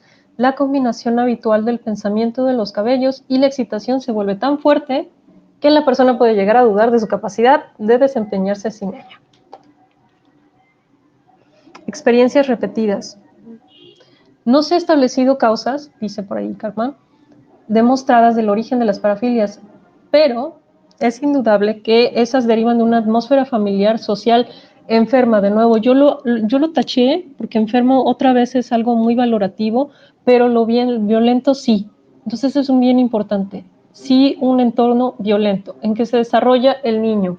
El mal manejo por parte de los padres de la ingenua curiosidad sexual infantil y de los juegos sexuales de los mismos, tratados con represión enfermiza, evasiones, racionalizaciones, prohibiciones estrictas, cierra el camino a un desarrollo sexual normal e inclina al niño a manifestar manifestaciones parafílicas. Entonces así lo pongo como grandote. Recordemos que la sexualidad de una niña, de un niño, es muy diferente a la del adulto. Entonces, como mientras se ve placer, como el niño lo ve como placer, un adulto lo ve como algo, pues, finalmente erótico, le pone ciertas cargas, ya también de creencias, y esta sexualidad, precisamente. Otra posible causa, experiencias en la adolescencia y la adultez, por ahí lo mencionaban. Cuanto a la adolescencia, puede ser que el momento de tener una experiencia sexual lo marcó, por ejemplo, la urofilia, o bien que el adulto quiso tener una experiencia diferente y pudo no desarrollarse, incluso como una adicción. Y aquí es bueno también unas propuestas, es por ejemplo los padres narcisistas que también desembocan a hijos precisamente narcisos, ¿no? Los narcisistas, sus relaciones son utilitarias por lo que sabemos, es decir, a las personas las usan, entonces les cuesta relacionarse con una persona en tanto que de verdad no pueden ver a la persona, sino la ven como algo utilitario, como algo, como un objeto, y entonces o bien objetivizan o cosifican a la persona, a su pareja o a las parejas, o bien prefieren simplemente un objeto, ¿no? Romantización o sexualización de la violencia. Si se vivió ese incidente en un ambiente violento, tuvo que ver con alguna figura paterna, materna, o alguien que cuidaba a la persona con un trastorno parafílico, quien finalmente es quien brinda amor, placer, contención, o al menos eso pues, debería ser, y entonces se crea una asociación incluso de forma bioquímica, porque aquí les voy a decir algo bien importante que tiene mucha trascendencia, incluso de verdad hasta en las relaciones de violencia. ¿Qué es lo que pasa? Cuando vivimos, por ejemplo, en ambientes tan violentos, no solo desarrollamos esta hormona del cortisol, que es precisamente del estrés, desarrollamos otro tipo de hormonas, incluso la hormona del apego, que es la oxitocina y también hasta cierta dopamina. La oxitocina es del apego, es del amor, es cuando la mamá amamanta, es cuando la mamá abraza a su niño, o cuando hay por ejemplo, esa vinculación con alguien, ¿no? Que amas y quieres. Entonces, por eso es tan difícil, lo hago un paréntesis, por eso es tan difícil salir de relaciones violentas, porque ¿qué es lo que pasa? Seguro esas personas que caen en violencia, caen en esas relaciones violentas, vivieron en un entorno violento y adivinen qué, les recuerda a su entorno familiar y entonces dicen, ay, esto es lo bueno, lo conocido y esto es lo que me hace también sentir hasta cierto punto bien. Se dan cuenta de la importancia de eso y de darse cuenta de también que a nivel bioquímico por eso es tan difícil salir de eso. Muy bien, eso es algo que quería decirlo porque me parece muy importante visibilizarlo, ¿no? Y entonces aquí ya vamos con algo que preguntó Samara más adelantito. Comorbilidades, ¿qué quiere decir? Las correlaciones con otros trastornos o, bueno, de los trastornos parafílicos o aquí es de los trastornos parafílicos, eso es bien importante. Hipersexualidad, exhibicionismo, es decir, con otros trastornos parafílicos precisamente.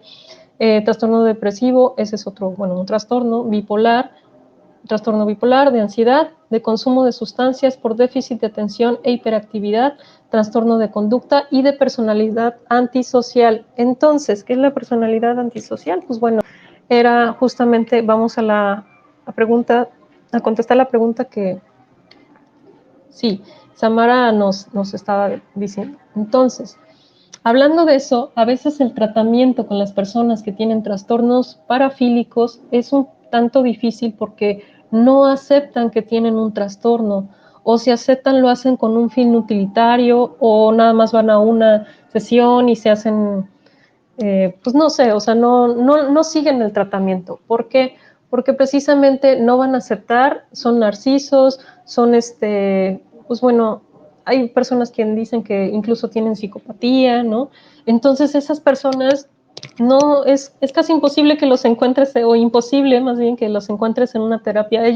Para ellos siempre van a estar bien, o ellas, ¿no? Entonces, ojo, en general dicen que las personas, muchos, en general son más los hombres, ¿no? Por eso también hablo un poco de ellos, pero bueno, pues pueden ser también ambos géneros. ¿Ok? Sin embargo, pues bueno, para otros trastornos parafílicos sí, o las personas que dicen, bueno, sí, aceptan que tienen un trastorno y que no tienen esta condición de parte de su personalidad, sí hay una psicoterapia individual, grupal, apoyo por parte de la pareja, de la familia, y aquí yo también podría decir, o sea, como atención sexológica o psicoterapia sexológica, y aquí qué difícil, ¿no? Porque pues precisamente es la pareja y la familia o la sociedad que estigmatiza a las personas con un trastorno parafílico. Y bueno, pues se han visto mejoras con litio, con antidepresivos, con ansiolíticos, que se ha planteado la posibilidad de que las parafilias estén vinculadas con ciclos maníacos. Bueno, aquí esto era un poco ciclos maníaco-depresivos o precisamente con trastornos depresivos, ya lo habíamos visto. Y en los casos de hiperandrogenismo, os decía, la testosterona está muy alta, precisamente inhibidores de esta misma, ¿no? De antiandrógenos. Y bueno, pues eso es todo por mi parte. Quiero cerrar con algo que se me hace muy interesante. No es así como tal cual la cita, o sea, ahora sí que textual, pero sí era la misma idea. Quítale a las personas su comida y tendrás una revolución. Reprime su sexualidad y serán sumisos. Dostoyevsky. Listo. Pasaremos a... Le agradezco mucho que nos haya compartido esa presentación. Podemos hacer las preguntas. Compañeras, ¿tienen alguna duda para la especialista que puedan compartir? Ahora es cuando. Bueno, al último, ahorita que mencionaba en tratamiento, cómo algunas personas se negaban no a ir a ya sea a una sesión o con una sexóloga o con alguien que pudiera ayudarles con este problema, porque ellos lo ven bien. Me recordó mucho una de las parafilias, que es el exhibicionismo. Entonces, me pregunto, en esta parafilia se supone que la persona siente placer simplemente al mostrar sus genitales a otras personas. Y algo que me llamó la atención es que esta persona sentía placer al ver a esa persona que le enseña que está asustada o demasiado sorprendida.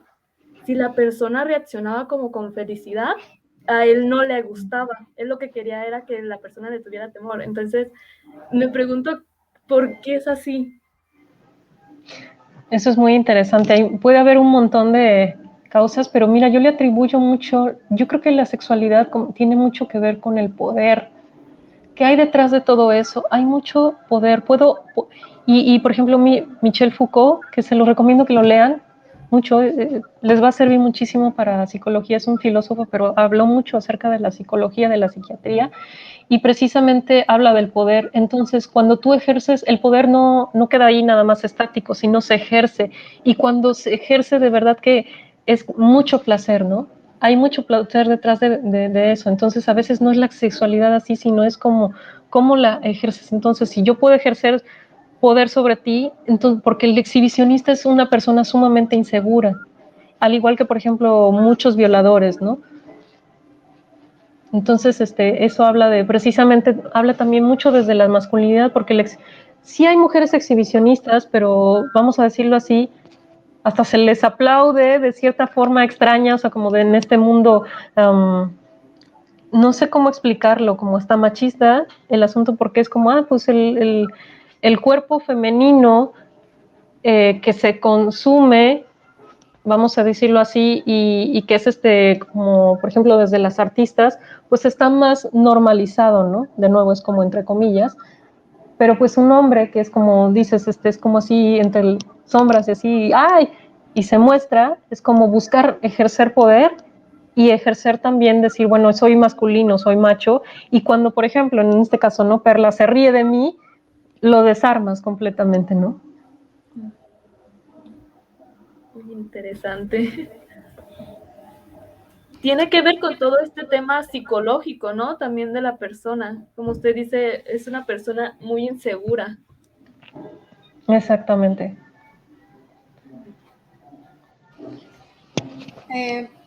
A mí me surgió una duda cuando mencionó las causas. Entonces, ¿una posible causa de desarrollar alguna parafilia con mayor facilidad es algún abuso sexual en la infancia? Sí, definitivamente. Sí, o sea, todas las prácticas que fueron violentas y que, bueno, pues por ejemplo un abuso sexual, ¿no? Uh-huh. Así es. Y que recordemos, por ejemplo, perdón, rápido, se me pasó en la comorbilidad. En la comorbilidad hay cosas muy interesantes porque, bueno, muy interesantes y a la vez como tristes, sino muy gratas, pero me refiero a que, por ejemplo, cuando hay una persona con un abuso sexual, se sabe que también, bueno, tiene otro tipo de trastornos y puede ser también de la conducta alimentaria, ¿no? Entonces, estos trastornos de la conducta alimentaria están relacionados con, por ejemplo, el abuso de sustancias, o bueno, consumo de sustancias, perdón, y con la depresión, y entonces, si hubo un abuso sexual, pues también están relacionado con esto, ¿no? Entonces vamos viendo como esos, no sé si recuerden esos diagramas de Venn, en los que se van correlacionando y al final queda como un cachito en donde todos estos se correlacionan con esto. Entonces es así como la comorbilidad. Sí, perdón, ¿alguien por ahí iba a decir algo? Ya, no se preocupe. No puedo leer como cuando entra a hacer una pregunta. Ahorita que estábamos viendo también las causas, ¿es posible que se presente una parafilia debido a un desequilibrio químico en el individuo? Sí es posible, sí definitivamente, bueno, es posible. Solo habría que ver como en qué caso, pero sí, yo creo que sí hay una posibilidad, claro que sí. Y más que químico, también tiene que ver a nivel cerebral. Porque, por ejemplo, John Money descubrió que si en un punto había lesiones en el lóbulo temporal, descubrían que con cierto tratamiento que creo que tenía que ver, la verdad es que creo que eran electroshock o algo así, no, ahorita no recuerdo muy bien, pero tenía que ver con que hacían algo a nivel cerebral, descubrían que ciertas personas mejoraban. Y mejoraban de nuevo, es como, bueno, ¿en qué mejoran, no? O sea, hablando desde el término valorativo que decíamos, ¿no? De la normalidad y la anormalidad de la sexualidad. Sí, se entiende que pues realmente no hay nada normal, ¿verdad? Uh-huh. Esos son los límites que uno tiene y que los gustos. Uh-huh. Yo llamaría, por ejemplo, ahí, perdón, entonces podríamos hacer, perdón, rápido, es como esta parte de más que hablar de normalidad y anormalidad, podríamos hablar de violencia, ¿no?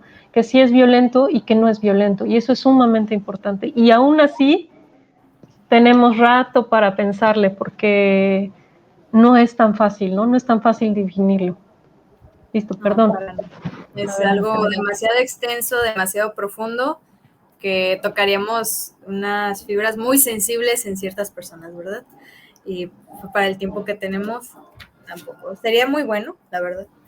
Ahorita hablando de sadismo y ese tipo de cosas, de parafilia en específico, estoy enterada de que hay distintos grupos que tienen información acerca de, también hay páginas de información, porque este mismo grupo, y lo quiero aclarar aquí, no es bueno romantizarlo, pero tampoco es bueno dejarlo de, estos grupos te están informando básicamente de lo que te hace ahí, lo que se tiene que hacer, tiene que haber tu consentimiento y tienes que estar totalmente seguro. Obviamente el poder está en ti, estas personas simplemente te están ayudando a cumplir lo que tú quieres hacer y a fin de cuentas es un trabajo, es lo que quería recalcar, que hay personas que se dedican a hacer, un ejemplo sería las dominatrix, que muchos tendrían el concepto, ellas se dedican, pero no significa que les cause un placer,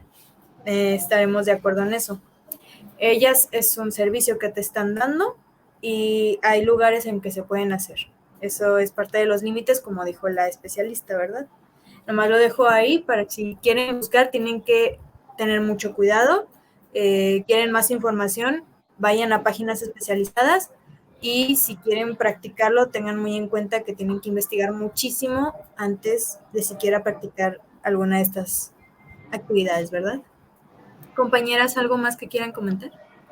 Sí, bueno, así como lo comentaba, ya lo acabas de comentar, Samara, la licenciada también lo comentó, los límites son muy importantes y para ello, como dice Samara, deben investigar a profundidad lo que vayan a realizar y ustedes mismos, desde ustedes mismos, sus límites que tienen, también los límites que ustedes observando o leyendo información se darán cuenta de lo que pueden o no pueden soportar en dicha acción. Entonces, todo es de investigar y como en cualquier exposición, en cualquier conversatorio, en cualquier webinar, no se queden con lo que uno les dice. Investiguen más, está larguísimo el tema y es muy interesante, entretenido y en ocasiones divertido.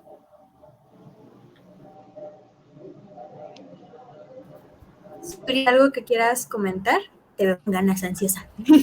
Ya sería muy repetitivo y completamente de acuerdo pues con los límites. De hecho, habíamos con anterioridad investigado sobre esto y en uno de los temas mencionaba que sí se tenía que tener mucho en cuenta los límites porque es lo que hace una parafilia de plano peligrosa, pasa a ser peligrosa, así que debe de ser importante marcar esta línea. Les agradecemos estar aquí con nosotros, la verdad que se dieron el tiempo, la oportunidad, si tocamos fibras sensibles lo sentimos, esa no es la intención es informar. Y pues le doy la palabra al doctor, que muchas gracias por darnos esta chance. Chicas, muchas felicidades. La verdad que es un ejercicio, bueno, con lo que a mí me toca es precisamente buscar la estrategia de seguir con la dinámica del aprendizaje, del enseñaje, como bien lo dijera Pichón Riviere, ¿no? Licenciada Elizabeth, muchísimas gracias por estar aquí con las chicas apoyando en este proceso. Precisamente yo les comentaba que no hay mejor manera de aprender algo más que practicándolo. Queremos aprender tecnología y se lo dice alguien que es tecnólogo, es practicando cada día, ¿no? Y sobre todo, el día con día, digo, todo surge, más bien no surge, se adelanta y se acelera todo lo que venía siendo el proceso del uso de la tecnología. Esto de la videoconferencia, créanme que hace 20 años ya lo vivíamos en la Universidad de Guadalajara. Hace 21 años que 20 años que llego aquí a Cucosta y ya manejábamos cursos en línea, ya manejábamos algo de videoconferencias, pero con unos equipos que eran de marca Polycom. No llevo ganancias en eso, pero creo que era muy caro esos equipos, era súper caro tener un ancho de banda casi dedicado, caro todo, desde la conexión, ¿no? Ahorita con un manos libre o con uno que sea con cable, perfectamente, que no nos sale más allá de 200, 300 pesos, una cámara que ya trae nuestra laptop o nuestro celular sobre todo, y cualquier herramienta, ya sea Meet, ya sea StreamYard, que es el con el que estamos trabajando ahorita, Zoom, o Jitsi, que es open source, que es software libre, podemos hacer este ejercicio, ¿no? Creo que la educación y la tecnología, entre más pronto la adoptemos como un término en conjunto y no por separado, podemos lograr grandes beneficios, ser exitosos en nuestra área del conocimiento. Entonces, yo siempre insisto en esto a mis alumnos, que quien tenga la tecnología como una herramienta a su favor, como una herramienta para desempeñar mejor su actividad, vamos a poder empezar a ser algo diferente del resto de los demás, ¿no? Y precisamente el que ellos se metan a hacer o a organizar un conversatorio, un webinar, detrás de bambalinas les estoy diciendo cómo van, qué les falta, qué deberían mejorar, y que en el momento tienen que recomponer cómo van, se va haciendo todo esto, es parte de un aprendizaje. La verdad, mil gracias, maestra, por ser parte de este ejercicio académico tecnológico. Chicas, les felicito al equipo, son el equipo 9, el equipo que le antecedió, que era el equipo 3, y los que abrieron el equipo 1. Sin embargo, con el equipo 1, la tecnología se encaprichó con las 3 integrantes, ¿no? Y yo les decía, es parte de un ejercicio de probar ante el equipo. Aún así que un día antes lo hicimos y funcionó, hay que conectarse una media hora antes. Muchos me dicen, pero es demasiado. Le digo, cuando estás al aire y no funciona, quisiera haberte conectado una hora antes. Entonces, chicos, algo que quieran decir como final de sesión del día de hoy. María Samara. Pues nada más que agradecer mucho a los que se quedaron hasta este momento, agradecer a la licenciada que nos permitió tenerla aquí como invitada y platicar muy bien, formar muy bien este conversatorio y ver muy bien todo lo que se iba a ver. Es algo muy básico, lo que se vio aquí es un granito de arena a comparación de toda la información que hay de este tema, y pues ahí se las dejamos. Si quieren investigar, ya saben, con precauciones, y agradecerles a mis compañeras también aquí, que sin ellas no se hubiera podido hacer todo esto. Muy bien, María, muchísimas gracias. Surizadai. No, pues que tengan muy bonita noche, y también agradecer a la licenciada. Muchas gracias por su participación aquí. Le agradecemos mucho, y gracias a todos los que nos acompañaron. Que tengan muy bonita noche. Gracias, Surizadai. Perla. Igual, agradecer mucho, profesor, por tenernos también paciencia, a todos los equipos, y también a la licenciada, porque estuvo muy atenta, muy comprensiva también con nosotros, y muy organizada, quería siempre enseñarnos mucho, entonces eso se agradece, y toda la información que nos proporcionó, muy buena, gracias. Muchas gracias, Perla. A todos los que nos vieron y se quedaron con nosotros. Muchas gracias. Licenciada, ¿algo con que nos queramos despedir de esta sesión del día de hoy?